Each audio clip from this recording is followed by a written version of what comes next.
Il y a 20 ans, le Rwanda était à feu et à sang. 7 avril 2014, 20 ans après le génocide. Les Rwandais se souviennent, ils n'ont pas oublié. Hutu et Tutsi, main dans la main, commémorent le renouveau du pays en compagnie de nombreuses personnalités, parmi lesquelles notre chef de l'État, Ibrahim Boubacar Keïta. Aboutir à un enseignement supérieur, performant, compétitif, capable d'impulser le développement du Mali. Voilà l'objectif que se sont fixés universitaires, étudiants, députés et sociétés civiles en prenant part aux travaux de la concertation nationale sur l'avenir de l'enseignement supérieur au Mali, ouvert aujourd'hui dans notre capitale.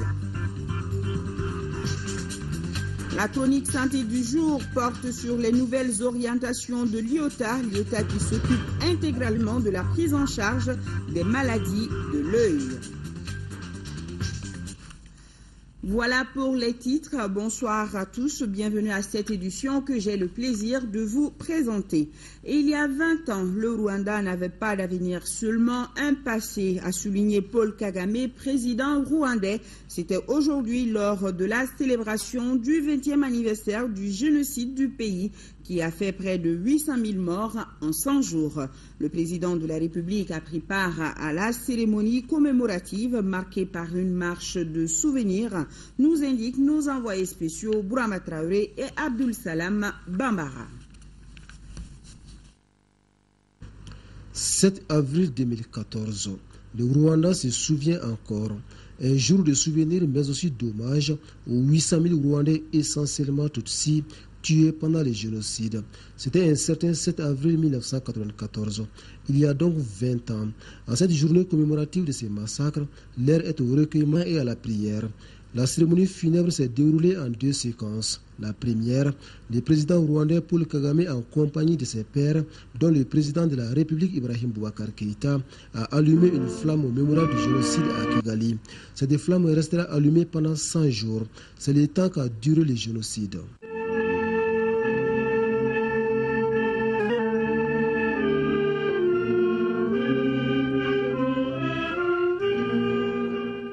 Deuxième séquence de la cérémonie commémorative du génocide rwandais, un rassemblement au stade Amaharo en plein cœur de Kigali.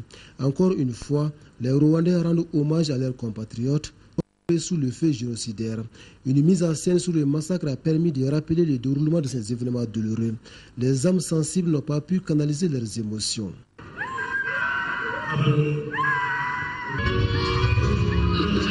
Plusieurs personnalités se sont succédées au pupitre pour magnifier le courage rwandais, parmi lesquels le secrétaire général de l'ONU et la présidente de la Commission de l'Union africaine.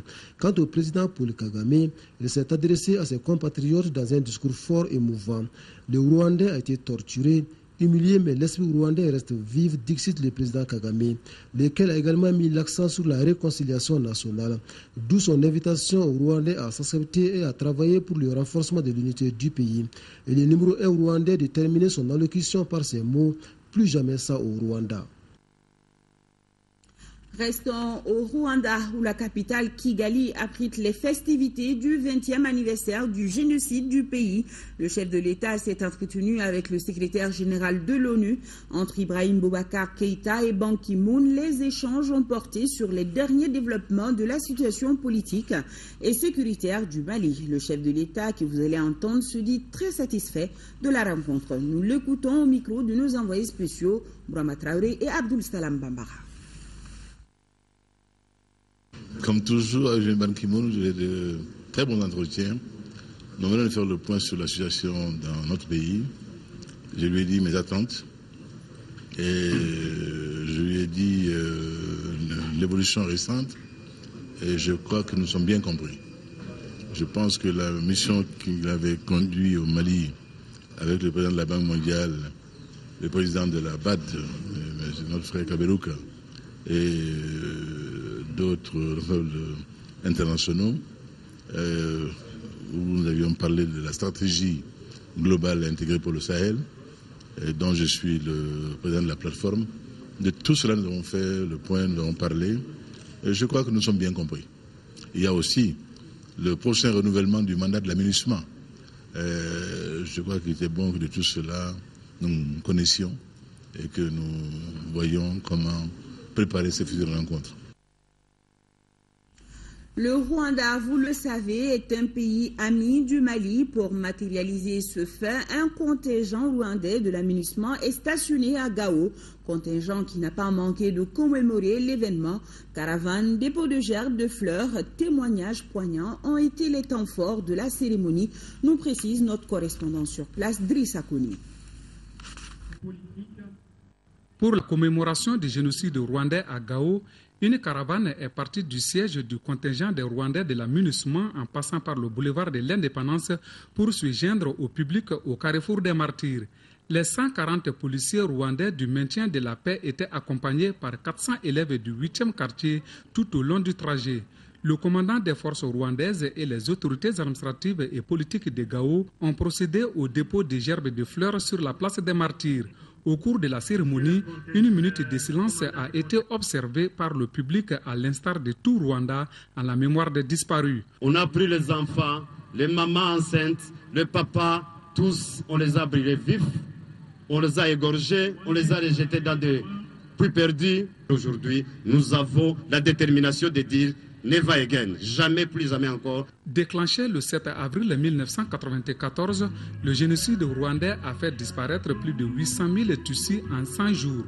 Ce génocide reste le plus rapide et le plus cruel de l'histoire. Mes collègues policiers du contingent rwandais, tous sont des victimes de génocide. Aujourd'hui, le Rwanda, qu'est-ce qu'il a dit? Jamais encore.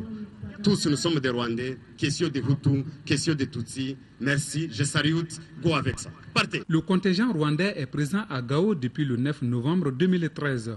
L'exécutif régional a réitéré la compassion du peuple malien au peuple rwandais. Chers frères et sœurs rwandais, ce que vous avez fait est admirable. Tellement vous êtes arrivés à passer l'éponge sur ce qui s'est passé, à vous accepter mutuellement, à remettre votre pays debout. Cela n'a pas suffi, vous avez couru jusque dans le désert malien pour nous aider, nous Maliens, à régler nos problèmes. Outre les autorités administratives et politiques, les forces armées et de sécurité présentes à Gao et la population de la cité des Askia ont pris part à ces 20e commémorations du génocide rwandais.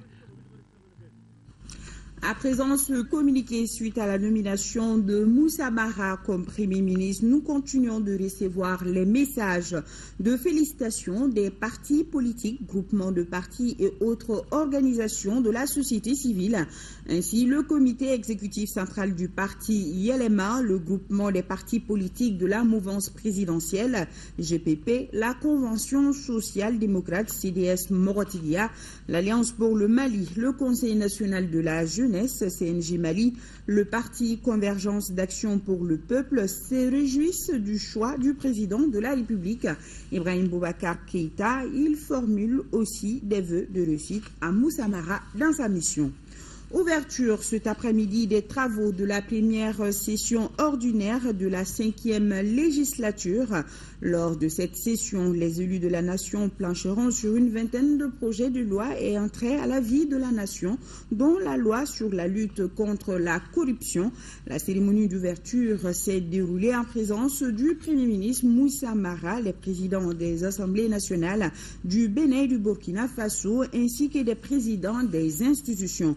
Et on retrouvera le reportage de Mamari Kone dans nos éditions de demain. Le président de l'Assemblée nationale du Burkina Faso, Sungalo Apollinaire Ouattara, a pris part à cette ouverture. Mais déjà, à son arrivée à l'aéroport, il a été reçu par le président de l'Assemblée nationale. Sungalo Apollinaire Ouattara nous a livré ses impressions, ses premières impressions. Il est au micro de Mahamadou Doumbia. Les relations entre le Mali et le Burkina sont exemplaires. Il s'agit de relations séculaires excellentes. Et comme vous le savez, le 5 mars dernier, mon frère et ami le président Sidibé était à nos côtés au Burkina Faso pour la rentrée parlementaire de l'année 2014. Donc c'était pour moi un devoir, un agréable devoir de répondre à cette invitation et de pouvoir vivre cet événement historique qu'est la rentrée parlementaire, la première session ordinaire au Mali, après donc des élections présidentielles et législatives réussies. Et après la période de crise, le Mali est doté d'une Assemblée nationale. Quelle appréciation faites-vous? Je pense que l'Afrique et le monde entier saluent cet ancrage démocratique au niveau du Mali, et c'est le renforcement des institutions républicaines qui est surtout à saluer. C'est la démocratie qui a vaincu au Mali. Entre Assemblée nationale, nous entretenons d'excellentes relations au niveau de la diplomatie parlementaire. Et je crois que cette coopération que nous avons entamée depuis la rentrée parlementaire de Burkina et les pas que nous venons de faire aujourd'hui à Bamako pour la rentrée parlementaire constituent vraiment les jalons essentiels pour le renforcement de cette diplomatie parlementaire entre nos deux institutions. Et je pense que nous irons au-delà donc de cet aspect protocolaire pour une coopération vraiment renforcée, non seulement au niveau des administrations parlementaires, mais au niveau aussi des groupes parlementaires que nous avons constitués de part et d'autre. Et je vous propose maintenant d'écouter un extrait du discours du président de l'Assemblée nationale à la cérémonie d'ouverture, des propos recueillis par Mamadi Koni. Après la première session extraordinaire convoquée par le gouvernement le 22 janvier 2014 et consacrée principalement à la mise en place des organes dirigeants de notre Parlement, de même que la prestation de serment des membres de la Haute Cour de justice, la tenue de cette première session ordinaire marque une étape importante dans le processus de normalisation de la vie politique suite à la crise que nous avons connue. On peut dire sans risque de se tromper que notre pays vient de loin et nous sommes en train de sortir de cette crise grâce à l'accompagnement de l'ensemble des frères africains et de la communauté internationale. Je voudrais tout particulièrement saluer l'appui et la solidarité des pays de la CEDEAO, de l'Union africaine et des Nations unies qui ont permis au Mali de faire face à la plus grande crise de son histoire moderne. Mesdames, Messieurs les députés, chers collègues, le programme de la session qui s'ouvre aujourd'hui est bien fourni. De nombreux projets, plus d'une vingtaine, sont déjà déposés par le gouvernement sur le bureau de l'Assemblée nationale, notamment la loi sur la lutte contre la corruption et la délinquance financière. Son adoption contribuera, j'en suis sûr, à restaurer la confiance entre le peuple et le gouvernement et entre les gouvernants et les partenaires techniques et financiers. Monsieur le Premier ministre, chef du gouvernement, honorable président des parlements frères, mesdames, messieurs, distingués en vos qualités et grades, je voudrais encore une fois remercier l'ensemble de nos invités, de même que les délégations du Bénin et du Burkina Faso, qui nous ont fait l'honneur de rehausser l'éclat de cette cérémonie et avec lesquels nous sommes disposés à œuvrer au renforcement de l'intégration sous-régionale et régionale. Et à retrouver le reportage complet dans notre édition de demain de l'ouverture cet après-midi des travaux de la première session ordinaire de la 5e législature. Autre grand titre de ce journal, l'ouverture ce matin au Centre international de conférence de Bamako, des travaux de la concertation nationale sur l'avenir de l'enseignement supérieur au Mali. Pendant 3 jours, différentes composantes de la nation malienne plancheront sur les maux qui minent notre enseignement supérieur. Les explications, c'est avec Idrissa Kamara. Le système de l'enseignement supérieur au Mali est depuis des lustres confronté à des défis multiformes. Effectifs pléthoriques, personnel enseignant insuffisant, infrastructures et équipements bien en deçà des ambitions affichées. Si l'on ajoute à cela l'inadéquation entre la formation et les besoins en ressources humaines, l'on mesure toute la portée de la présente concertation qui doit d'abord prouver qu'elle n'est pas une rencontre de plus.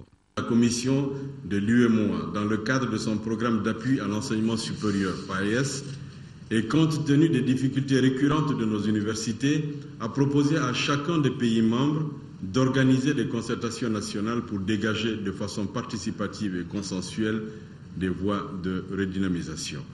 La concertation nationale dont nous ouvrons aujourd'hui le débat se situe dans ce cadre et a ainsi pour objet de proposer des orientations, des mesures et des actions à mettre en œuvre pour le développement et la compétitivité de notre système d'enseignement supérieur selon un chronogramme défini. Développement, compétitivité, autant de paramètres qui sous-tendent les efforts de l'espace communautaire. conçu à la suite d'analyses diagnostiques complètes et participatives du secteur de l'enseignement supérieur, ces grands programmes régionaux constituent une réponse globale à l'ensemble des problèmes cruciaux de l'enseignement supérieur dans les États membres de l'UEMOA. La qualité des ressources humaines, c'est bien là le maître mot qui requiert l'assentiment de tous et de chacun. Les ressources humaines sont les mieux partagées dans ce monde, car toute nation en dispose. Leur valorisation par la formation et la recherche relève d'une vision stratégique pour assurer le développement d'un pays. Ceux-là qui l'ont compris se sont développés, même en l'absence de ressources naturelles. Les recommandations qui sanctionneront cette concertation devront permettre au Mali d'inscrire son enseignement supérieur dans la cohérence et la complémentarité avec ceux de la sous-région, eux-mêmes résolument tournés vers l'excellence et la compétitivité. Et à suivre après ce journal, le premier numéro du JT spécial sur ces concertations nationales sur l'avenir de l'enseignement supérieur au Mali avec Lamine Tchekoura Koulibaly et son équipe. À retrouver dans vos kiosques également désormais cet ouvrage de Daouda Diallo sur l'enseignement supérieur au Mali de 1963 à 2012, naissance, évolution, enjeux et perspectives, publié par les éditions La Sahélienne. Cet ouvrage est une contribution au débat du forum sur l'enseignement supérieur au Mali. L'auteur Daouda Diallo suggère une autre forme de gouvernance des universités. Voilà. Restons dans le même registre, c'est-à-dire l'éducation. La campagne nationale du retour des enfants à l'école a eu des résultats satisfaisants. Dans les localités concernées, plus de 272 000 enfants ont retrouvé le chemin de l'école et plus de 370 000 autres ont bénéficié de kits scolaires. Cet atelier de revue à mi-parcours initié par le ministère de l'Éducation nationale en collaboration avec l'UNICEF qui nous le révèle. Agali Ag Agissa, reportage. Lancée à Tombouctou il y a quelques 6 mois, la campagne nationale de retour des enfants à l'école se déroule sous de bons auspices. Le projet a permis la reprise de l'enseignement dans plusieurs écoles touchées par la crise qu'a connue notre pays. Le bilan à mi-parcours de la campagne est au centre d'un atelier de 2 jours. 370 114 enfants qui avaient été touchés d'une manière ou de l'autre par les crises entre 2012 et 2013 et qui ont pu retourner à l'école grâce à cette campagne. On parle de donc 370 114 enfants qui ont reçu des kits d'apprentissage, 6 734 enseignants qui ont reçu des kits pédagogiques pendant cette campagne et 4 632 enseignants qui ont été formés sur des modules pertinents tels que l'appui psychosocial, par exemple l'éducation, la culture à la paix. Les travaux devront également permettre aux différents acteurs d'échanger sur les difficultés et planifier les activités. Au cours du présent atelier, vous aurez à faire ressortir les activités réalisées et renseigner les indicateurs retenus ainsi que le niveau d'atteinte des objectifs par rapport aux prévisions. Dans les régions de Tombouctou, Gao et Kidal, un pourcentage important d'écoles sont aujourd'hui fonctionnelles. Il s'agira ensuite pour vous, en tirant les leçons de la mise en œuvre pendant la première période écoulée, de faire une très bonne planification pour la période de mise en œuvre restante. Rappelons que l'objectif de cette campagne est de faciliter la scolarisation et le maintien des enfants à l'école d'une part et d'autre part améliorer les conditions d'apprentissage et d'enseignement pour une éducation de meilleure qualité. À travers cette initiative, plus de 500 000 enfants et environ 9 000 enseignants maliens devront reprendre le chemin de l'école. Et ces communiqués de presse de l'URD et de la CODEM suite à l'attaque armée du domicile de l'ancien président de la République, Alpha Oumar Konaré, les deux parties condamnent avec la dernière énergie cet acte lâche et barbare commis par des individus à la moralité douteuse. Le code de conduite des forces armées et de sécurité du Mali et les violences basées sur le genre sont les deux thématiques au centre d'une formation qui s'est ouverte ce matin à la Garde nationale. La session est une initiative de la section droit international humanitaire de l'état-major général des armées. Fademba Keita.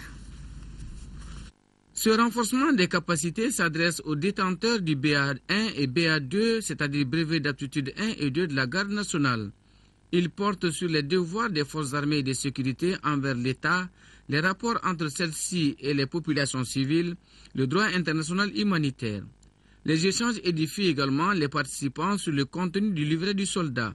Il faut que tous les militaires de tout grade soient outillés et informés au maximum par rapport à l'existence de cet outil précieux qui est là, qui sert de base pour le respect des droits de la personne pendant les conflits armés. Nous attachons du prix à la connaissance de cette matière pour pouvoir les protéger, car c'est ce qui demande la déontologie même du combat. Et ce qui demande toutes les organisations qu'on nous enseigne dans les centres d'instruction par rapport au combat. S'agissant de ceux du BA2, ces règles de conduite s'inscrivent dans le cadre de l'opéralisation sur le terrain. Tout bon militaire doit avoir un cours de conduite sur le terrain, tant sur le terrain comme dans l'agglomération. Il est d'autant plus important que le militaire, en tout lieu où il se trouve, il doit pouvoir se comporter, avoir une feuille de route en fait. Cette série de recyclage sur le code de conduite des forces armées de sécurité du Mali et sur les violences basées sur le genre s'étendra à tous les centres de formation du pays. Fin à Tombouctou des assises sur la paix et la réconciliation. Plus de 500 participants ont échangé ensemble afin de dégager des pistes pour la cohésion sociale et le vivre ensemble et surtout comment assurer le développement accéléré du Nord. Moussa Arimaïga est notre envoyé spécial à Tombouctou. Pour ce forum de Tombouctou, plus de 500 délégués pour parler de paix et de réconciliation, mais aussi pour réfléchir ensemble sur les pistes les meilleures pour asseoir les bases de la réconciliation et du développement accéléré des régions du Nord. Nous avons discuté de tous les points aujourd'hui sensibles et qui font attrait vraiment à une réelle réconciliation. Nous avons beaucoup mis l'accent sur la sécurité, sur le retour de l'administration. Le deuxième grand volet qui est extrêmement important, c'est la réhabilitation de toutes les infrastructures, tant celles de l'administration que celles de la sécurité, que celles des collectivités. Pour relancer l'économie, parce qu'on vient de sortir d'une guerre, il faut tout simplement exonérer les marchandises qui vont rentrer dans les 3 régions. Nous avons eu une idée d'organiser une foire tournante au niveau des 3 régions, parce qu'au niveau des pays limitrophes, un pays qu'on appelle l'Algérie, dont une ville qui n'existait même pas, Tamaracet, à cause de la foire internationale de Tamaracet, aujourd'hui Tamaracet est en train de renaître. Pourquoi ne pas appliquer ce qui se passe dans les pays limitrophes au niveau de notre pays? Des assises de tous les espoirs qui ont vu donc la participation et des Maliens mais aussi des Maliennes de l'extérieur. Mais quel enseignement tirer au sortir de ces assises? Réaction. Nous avons vu que la population commence à se réconcilier, que les vivre ensemble recommence et nous souhaitons qu'il s'étende au reste du Mali. Vous voyez l'ambiance aujourd'hui. Le Mali s'est retrouvé. Chaque cercle a pu déléguer 50 personnes. Ça veut dire que même les notions de déplacement et de réfugiés sont en train d'être résorbées. Les communautés sont en train de revenir sur leur terrain, sur leur territoire. Et le Mali reprend ses marques. Sa réconciliation est en marche. Le retour de la paix, au premier chef, concerne les communicateurs traditionnels parce que leur bureau, c'est le tissu social qui s'est déchiré. Recoudre ce tissu, c'est leur objectif. Vraiment, je suis optimiste, je suis très optimiste, je suis contente. J'ai vu des gens qui ont pris des armes qui sont là avec nous aujourd'hui, qui ont déposé leurs armes, je ne sais pas comment. C'est qu'on s'est retrouvés à Goundam, aujourd'hui on se retrouve à Tombouctou. Les populations, il n'y a pas de problème entre les populations. Donc, on demande du président de la République la paix au Mali. Je suis très heureuse quand même d'avoir participé à ce forum, mais ça se passe bien. Au début, c'était un peu tendu, mais au fur et à mesure, on se comprend. Alhamdulillah. Ça montre la grande volonté de la population ici, des chefs traditionnels, des représentants des jeunes, de société civile, d'aller à la paix. De vraiment renforcer la pression à tout le monde. Il n'y a pas d'alternative que la paix. Il y a beaucoup d'espoir. Ça veut dire qu'il faut que chacun joue pleinement son rôle. Il faut que l'État s'occupe de population. Sinon, nous, le bon Dieu qui a exigé qu'on vive ensemble dans ce lieu-là, rien ne peut nous séparer. Je suis très satisfait et je sais que les esprits sont rapprochés et tout le monde veut la paix, tout le monde veut le vivre en commun. Tout le monde sait que personne ne peut pas vivre sans son prochain.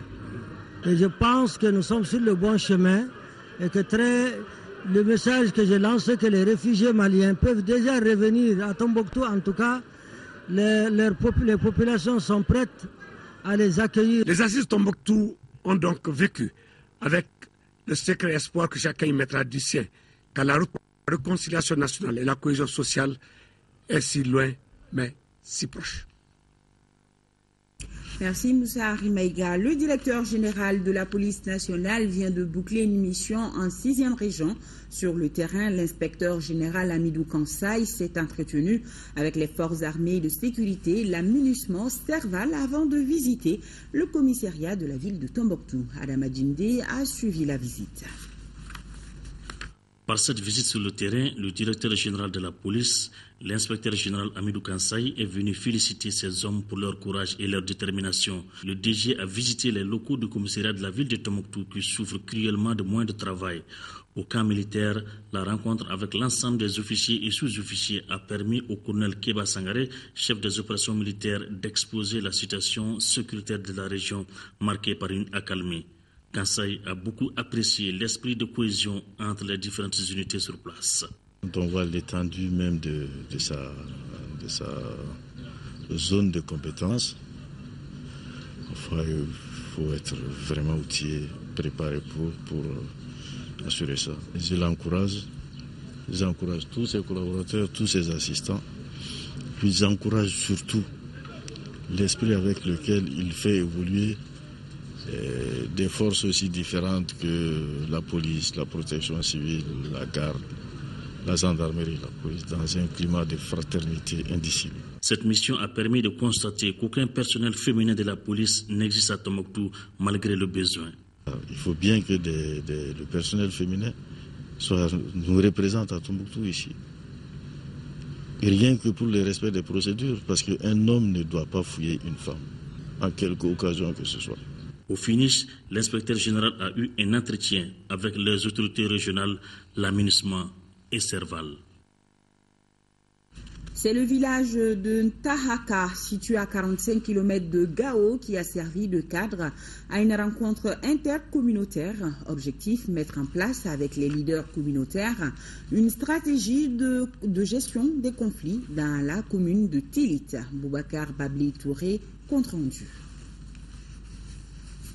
En initiant ce cadre de concertation dans le village de Ntaka, dans la commune de Intilit, cercle de Gao, le Conseil danois pour les réfugiés veut favoriser la cohésion sociale et la cohabitation pacifique entre les différentes communautés vivant dans cette localité. Pour atteindre cet objectif, l'ONG entend, avec les leaders communautaires, mettre en place un mécanisme de gestion de conflits autour des ressources naturelles en période de soudure. Quand on a des loups, quand vous avez du pâturage, vous avez vos animaux à côté, c'est la paix.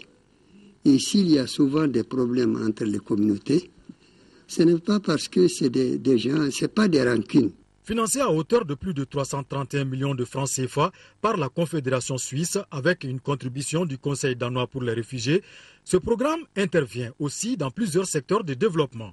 Il s'agit entre autres de l'eau, la santé et la sécurité alimentaire. Au cours de cette rencontre, il a été question de redynamiser les mécanismes de gestion des conflits, les mécanismes d'alerte précoce et les mécanismes de concertation pour, bien entendu, en prélude de la période de soudure. C'est le lieu de rappeler simplement qu'il est temps qu'on se ressaisisse et qu'on se dise que ces avatars vécus sont terminés. Ce projet qui couvre les cercles de Gao et de Douanzan touchera 6 600 bénéficiaires directs et 9 500 bénéficiaires indirects. L'étape de Ntaka a regroupé, outre l'administration, les partenaires au développement ainsi que les leaders communautaires de la commune de Intilit. Lancement en 4e région, précisément à Kalaké, dans le cercle de Baraouli, d'un projet de nutrition. Le dit projet va lutter contre la malnutrition aiguë par la consommation de produits agricoles locaux. Fouséini Samake, compte rendu. Le projet nutrition lancé à Kalaké dans le cercle de Baraouli est le fruit du partenariat entre la Croix-Rouge malienne et la Croix-Rouge belge, financé par l'UNICEF. Pour une durée de 12 mois, il vise à lutter contre la malnutrition aiguë à travers l'utilisation de nos produits agricoles locaux. Pour la réussite de ce projet, des comités villageois de santé sont constitués. Ces comités organiseront des causeries éducatives sur l'alimentation de l'enfant, la femme enceinte, l'allaitement maternel exclusif. Son but est de démystifier la malnutrition et de rendre accessibles les différentes stratégies mises en œuvre par les CVS sous la supervision des agents de terrain du projet, afin de prévenir la malnutrition et prendre en charge les enfants qui souffrent de malnutrition. Les responsables de la santé ont invité les populations à s'approprier ces projets, sachant que la malnutrition est une maladie comme les autres. Grâce à ces acteurs, la population de tout le cercle est en train de s'approprier des concepts de prise en charge de la malnutrition. Nous avons voulu faire le lancement de la promotion des produits locaux qui peuvent participer à la lutte contre la malnutrition dans le cercle de Baraouli et bien entendu à Kalaké. Nos produits locaux peuvent combler alors à 90% la lutte contre la malnutrition aiguë. Un autre temps fort de cette journée a été la séance de démonstration culinaire par les comités villageois de santé de l'aire de santé de Kalaké. Visite des membres de l'ONG Clinique d'Emesso et son partenaire de l'ambassade du Danemark à Kongola, un village situé à 5 km de Sibi. Au cours de cette visite de terrain, rencontre avec la population de la localité afin de s'enquérir de l'appui de Demesso en matière de droit. Moussa Fane, reportage. C'est dans une ambiance festive que la population de Kongola a accueilli une délégation danoise conduite par l'ambassadeur du Danemark au Mali. La délégation était venue constater de visu les réalisations de l'ONG Clinique d'Emesso dans le village. Ici à Kongola, l'ONG a mené plusieurs activités qui sont relatives au renforcement des capacités sur les droits et devoirs de la population. Au nom des bénéficiaires, le chef de village a remercié l'ONG Clinique d'Emesso et son partenaire pour les activités réalisées dans son village. Le maire de la commune de Sibi a salué le choix de Kongola. La collaboration avec l'ONG Clinique d'Emesso remonte de loin. Et nous avions dans notre programme de développement économique et social prévu des actions qui sont supportées par l'appui de la Clinique d'Emesso à travers le financement du Danemark. Et aujourd'hui, cette visite donc témoigne tout l'intérêt que, en tout cas, le Danemark porte à la commune de Sibi. Nous avons à Kongola ici des parajuristes qui informent les populations sur leurs droits et leurs devoirs. Et s'il y a des conflits, ils font la médiation. Et si ça dépasse leurs compétences, ils les réfèrent soit à Demesso, soit à la mairie de Sibi ou à la brigade territoriale de Sibi. Nous travaillons aussi avec les groupements féminins de Kongola qui sont aujourd'hui formalisés avec un récépissé qui fonctionne normalement et qui a même un fonds d'appui. Et ça permet aux femmes de faire leur petit commerce et de se développer. Pour les responsables de la délégation danoise, les réalisations faites par l'ONG Clinique d'Emesso sont salutaires. Au cours de cette visite, le ministre de la Justice, garde des Sceaux, a remercié les partenaires ainsi que les responsables de l'ONG pour leur appui dans le cadre de la sécurité juridique. Consultation gratuite et don de médicaments aux enfants de moins de 15 ans de Touba dans la commune rurale de Dougou-Olonvla, dans le cercle de Kangaba, une initiative de l'association Touba pour la santé en collaboration avec la Maison du Coran et Hadith de Touba. Le but est d'accompagner les bénéficiaires en matière de soins. Voilà, consultation gratuite et don de médicaments aux enfants de moins de 15 ans de Touba dans la commune rurale de Dougou-Olonvla dans le cercle de Kankaba, une initiative de l'association Touba pour la santé en collaboration avec la Maison du Coran et Hadith de Touba. La chronique santé du jour est à Liota où sont pris en charge les malades de l'œil. Dans cette structure très fréquentée par les patients maliens et ceux de la sous-région, de nouvelles mesures ont été prises pour diminuer les problèmes que les patients rencontrent. Focus Santé, une réalisation de Tchessira Davili.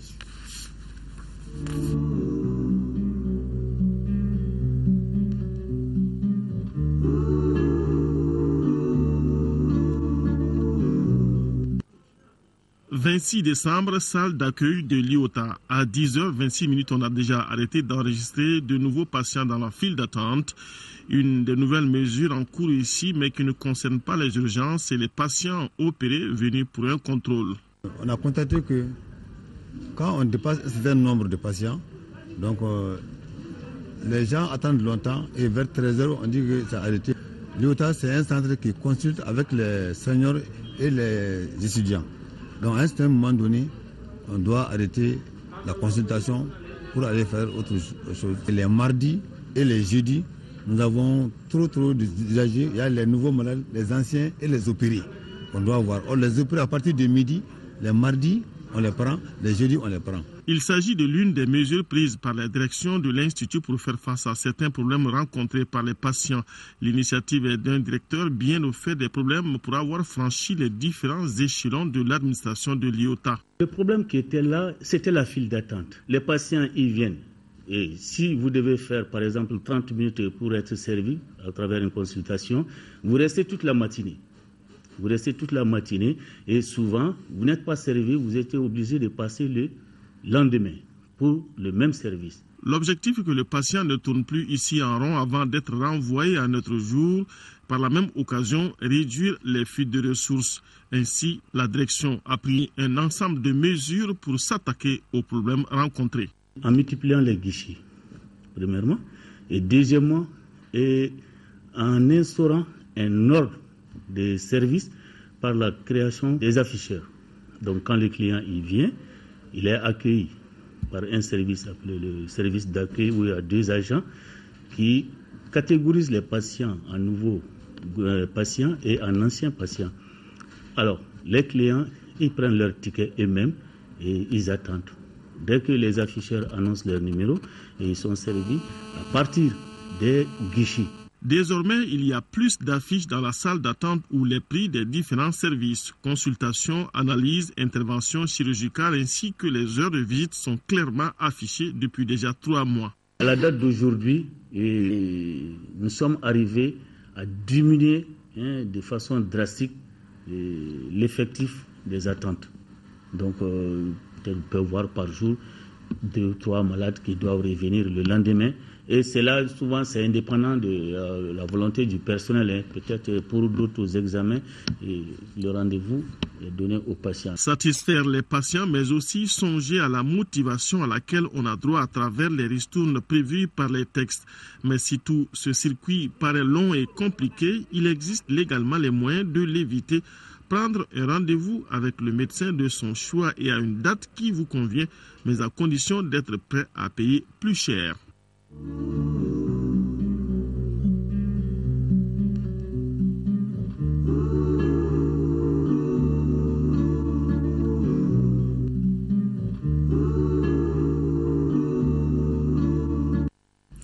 Sport football, championnat national de Ligue 1, 13e journée, le Stade malien de Bamako a été battu par le Real, score final 1-0. Le deuxième match a vu l'ASB battre l'AS Police 2-1. Le compte-rendu, c'est avec Abdul Karim Kaba. Dans ce derby de la capitale, le Real, avec ses jeunes joueurs, voulait montrer la preuve. C'est pourquoi les Scorpions habillés ici en jaune et noir jouent leur football sans complexe devant des expérimentés du stade. En première période, pas de grandes choses à retenir. Seulement une occasion ratée de Boubacar Bangoura à la 15e minute et le montant de Soumela Diakité trouvé par Abdelaziz Touré à la 35e minute. Des retours de vestiaire, le Real trouve ses marques petit à petit et refuse le jeu musclé du stade malien. Après plusieurs tentatives, Suleiman Diarra libère tous les Scorpions à la 82e minute. Ballon pour les Scorpions. Mokhtar Mohamed. La frappe qui est contrée. 1-0 pour les Real, score final. La deuxième rencontre de la soirée opposait l'ASB Anvers et l'AS Police. L'équipe de Garantigibou cueille à froid les policiers à la 9e minute. Marfin Kamara a marqué ce but inaugural. Mené, l'AS Police essaie de revenir, mais bute régulièrement sur la ligne défensive des Verts. Comme ici avec cette action d'Ousmane Diarra. 1-0, résultat à la pause en faveur de l'ASB. Plus entreprenante, l'ASB agresse suffisamment l'AS Police. Des fois, les avant-centres confondent vitesse et précipitation. À 3 minutes de la fin, le nouvel entrant, Mohamed Maïga, double la mise pour l'ASB. Juste avant la fin de la partie, c'est-à-dire dans les heures de jeu, l'AS Police réussit à réduire le score par Youssouf Diarra. Les policiers se sont réveillés trop tard. La rencontre prend fin sur cet avantage 2-1 de l'ASB. Sur un tout autre plan, ce message de condoléances du président de la République, chef de l'État, adressé à son Excellence Manuel Serifo Namadjo, président de la transition de la République de Guinée-Bissau.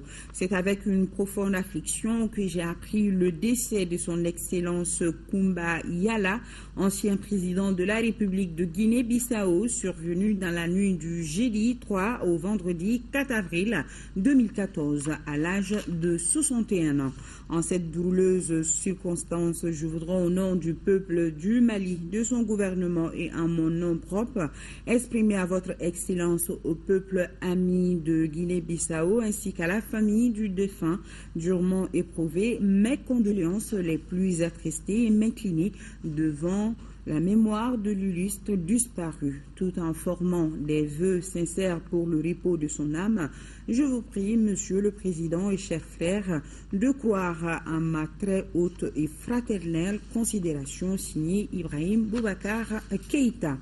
Les Bamakois sont aussi en deuil des suites d'une courte maladie. La doyenne de Bamako, Bassorona Keïta, s'est éteinte hier matin à l'âge de 128 ans. Les funérailles se sont déroulées hier après-midi dans sa famille à Sébenikoro. Moussa Fani. Bassorona Keïta est reposée désormais au cimetière de Sébenikoro. La doyenne du district de Bamako depuis 2009, Bassorona s'en est allée ce dimanche à l'âge de 128 ans. Elle a été accompagnée à sa dernière demeure par ses parents, des autorités politiques et administratives du district de Bamako. Bon, c'est avec le cœur serré que nous l'accompagnons dans sa dernière demeure. C'est le cœur serré qu'aujourd'hui, je m'exprime devant votre micro, que pour prier Dieu que la terre lui soit légère et que son âme repose en paix. Bassorona était la doyenne du district de Bamako, probablement la doyenne du Mali. Elle symbolisait tout le respect envers les personnes âgées, pour avoir reçu successivement pendant 4 années la visite du président de la République, signe de respect envers les personnes âgées. Je voudrais assurer la famille de notre compassion et aussi leur présenter les condoléances éplorées, n'est-ce pas, du gouvernement et du Mali entier. Que son âme repose en paix. Bassorona laisse derrière elle 3 enfants et plusieurs petits-enfants. Dors en paix, la doyenne. Autre perte considérable, celle de Nog Aga Atia. En cette douloureuse circonstance, le président de l'Assemblée nationale, au nom de la représentation nationale, présente ses condoléances les plus attristées à sa famille éplorée. Tour à tour député, maire et conseiller national de la localité des Diré en 6e région, l'homme est connu pour sa générosité, son patriotisme et son attachement à la paix. Accompagné d'une foule d'amis, de parents et connaissances, Nok Ag Atia a rejoint sa dernière demeure au cimetière de Sotiba. Le parcours politique de ce politicien atypique avec Aluseyni Touré.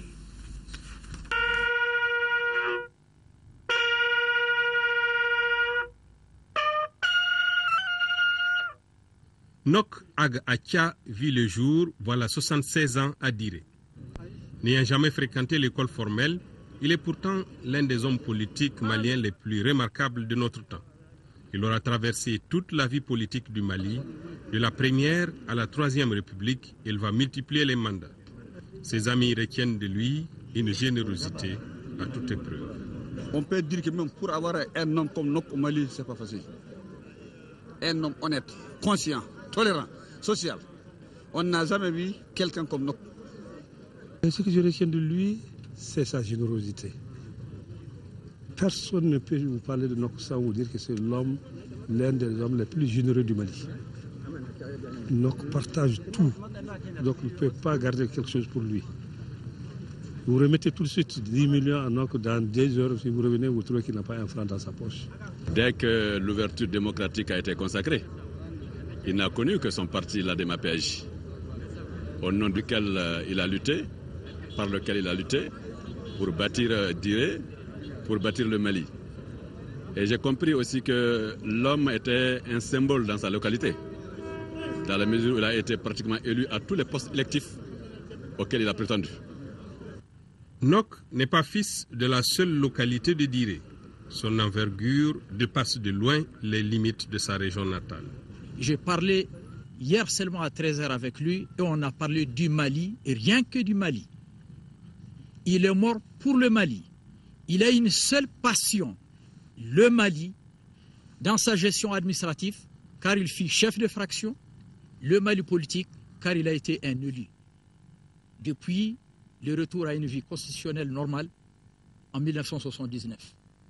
Il est pénible d'accomplir son devoir, surtout quand il s'agit de la lecture de l'oraison funèbre d'une fille de la nation malienne comme M. Nok Acha, commandeur de l'ordre national du Mali. C'est pour moi donc un bien triste devoir et une lourde tâche pleine d'émotions de prononcer l'oraison funèbre de l'une des figures emblématiques des chefs de fraction du nord de notre pays. L'espoir de Diré a ainsi tiré sa révérence, laissant derrière lui enfants,